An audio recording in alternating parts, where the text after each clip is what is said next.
شرم اور حیا نام کی کوئی شے نہیں رہی، عصمت و عفت کا کوئی حساب نہیں، کوئی ذکر ہی نہیں۔ اور گواہیاں کیا ہیں؟ پریزیڈنٹ کلنٹن نے کہا تھا 2 سال پہلے یا 3 سال پہلے، وہ جو ان کی اینول سپیچ ہوتی ہے، State of the Union address, اس نے کہا تھا عنقریب ہماری قوم کی اکثریت حرام زادوں پر مشتمل ہوگی۔ یہ حرام زادے کا لفظ میں نے ترجمہ کیا ہے born without any wedlock.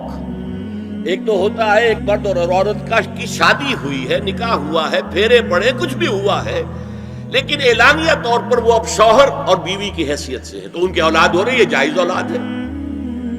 ایک بغیر شادی کی اولاد ہو رہی ہے تو یہ حرامی ہے، حرام زادے ہے۔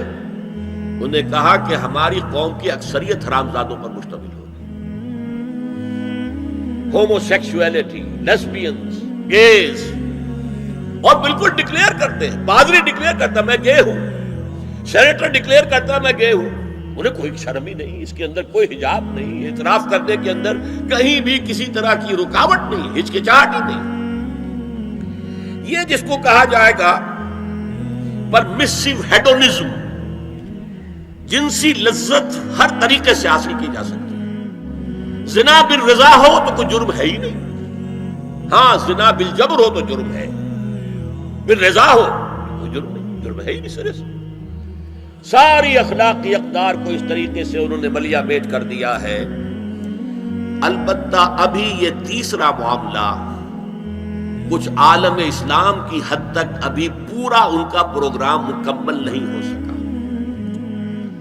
ہمارے ہاں ابھی کچھ خاندانی نظام کی بنیادیں باقی ہیں، کچھ والدین کا ادب ہے، ان کی عزت ہے، ان کی خدمت کو انسان اپنے لیے سعادت سمجھتا ہے، بیوی اور شوہر کے درمیان محبت، الفت، باہمی اعتماد کی کچھ فضا ہے، خاندانی نظام ہے۔ اگرچہ تیزی سے بگڑ رہا ہے نظام ہمارا، اور ہمارا ایلیٹ طبقہ اوپر کا جو ہے وہ مغرب کے طرز پر جا چکا ہے، لیکن ہماری مڈل کلاسز میں، لوور کلاسز کے اندر ابھی کچھ اقدار ہیں شرم کی، حیا کی، عصمت کی، عفت کی۔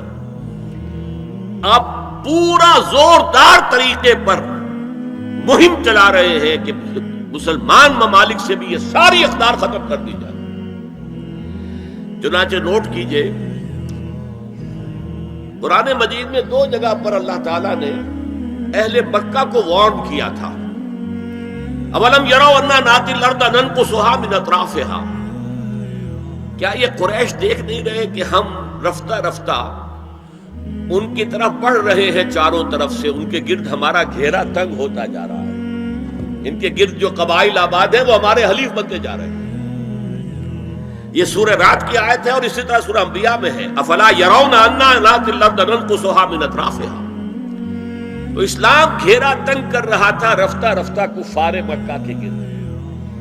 آج یہ برعکس ہے کہ یہ مغرب اور امریکہ کی عظیم قوت کو استعمال کرتے ہوئے، سول سپریم پاور آن ارتھ، آج یہ ہمارے گرد گھیرا تنگ کرتے چلے آ رہے ہیں کہ ہمارا معاشرتی نظام بھی تلپٹ ہو جائے، درہم برہم ہو جائے، ہماری اقدار بھی ختم ہو جائیں، ہمارے ہاں بھی عورت اور مرد بالکل برابر ہونے کے مدعی ہو کر میدان میں آ جائیں، عورت مرد بن جائے، مرد عورت بن جائے، مردوں کی شادیاں ہو جائیں کہ ایک مرد شوہر اور ایک مرد بیوی، اور رجسٹر ہو جائے شادی۔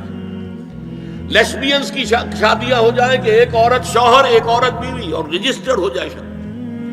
یہ سارا کام ناتی الارض ننقصها من اطرافها، اس کی مثال کیا ہے کہ پہلے اس پروگرام کے تحت 1994 میں کانفرنس ہوئی قاہرہ میں، عرب ورلڈ کا وہ مرکز ہے، اس لیے کہ عربوں میں تعلیم کے اعتبار سے، ٹیکنالوجی کے اعتبار سے سب سے آگے مصری ہے، تو یہ چونکہ ان کا ثقافتی اعتبار سے امام ہے، وہاں جا کر انہوں نے ڈیرا لگایا اور ان افکار کی اور ان نظریات کا پرچار کا معاملہ کیا۔ دوسری 1 سال کے بعد کانفرنس کر دی بیجنگ میں، تاکہ ادھر سے اور ایک اور طرف سے گھیرا ڈالا جائے اور عالم اسلام کا جو یہ حصہ ہے ایشیا کا، اس کے اوپر اثر انداز ہوا جائے۔ اور اس کے بعد بیجنگ +5 کانفرنس ہوئی ہے اور یہ ہوئی ہے United Nations Assembly, United Nations Organization کی جنرل اسمبلی کے تحت، اور یہ ہوئی ہے جون سن 2000۔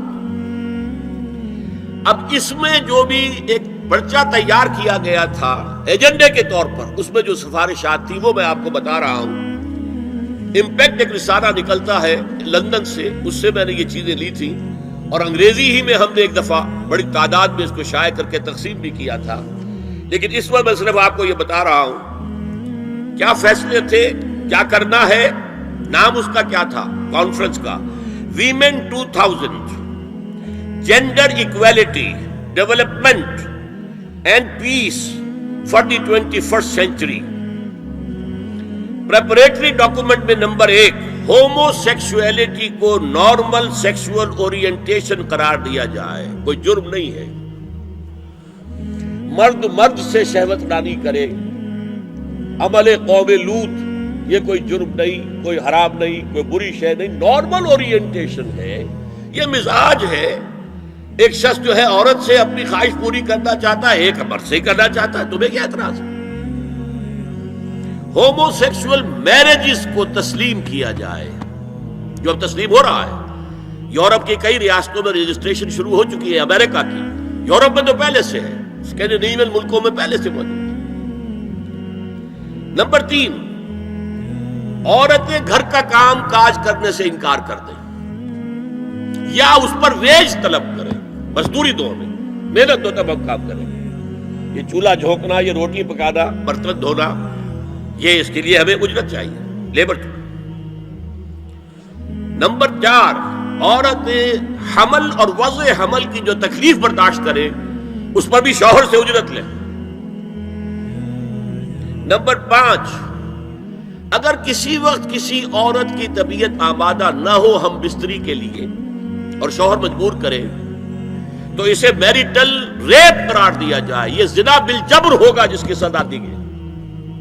شوہر اور بیوی کا معاملہ ہے، وہ بیوی کی طبیعت کسی وجہ سے آمادہ نہیں ہے اور شوہر انسسٹ کر رہا ہے تو یہ میریٹل ریپ، شادی شدہ ریپ، شادی شدہ لوگوں کے مابین زنا بالجبر شمار ہوگا۔ نمبر 6، پروسٹیٹیوشن کو ایک باعزت پیشہ مانا جائے اور ان کو پروسٹیٹیوٹس نہ کہا جائے بلکہ سیکس ورکرز، سیکسول ورکرز۔ جیسے مرد ہے وہ اپنی جسمانی قوت استعمال کر رہا ہے، وہ اب چلا رہا ہے، کسی چلا رہا ہے، یا وہ کہیں اینٹیں ڈھو رہا ہے، یا کوئی اور دماغی صحت استعمال کر رہا ہے، ڈاکٹر بیٹھا ہے اس نے لکھ رہا ہے، فیس لے رہا ہے، عورت بھی اپنے جسم کے ایک عضو کو استعمال کر رہی ہے تو وہ سیکسول ورکر ہے اور وہ پیشہ ہے اور وہ باعزت ہے، اس پر قتل کوئی قدغن نہ ہو۔ 7، وراثت اور طلاق میں بالکل برابری، کوئی فرق نہیں۔ اب یہ خاص چیز تو معلوم ہوتا ہے کہ اسلام ہی کو ہدف بنا کر انہوں نے ایجنڈے میں شامل کیا۔ اس کا نام ہے سوشل انجینئرنگ، معاشرتی تعمیر نو۔ پرانی تعمیر، وہ جو مولانا روم نے کہا تھا کہ اگر کوئی پرانی عمارت ہے نئی بنانی ہے تو پہلے گرانی پڑے گی، اولا تعمیر را ویرا کنند، تو پہلی تعمیر گرائیں گے تو دوسری بنے گی۔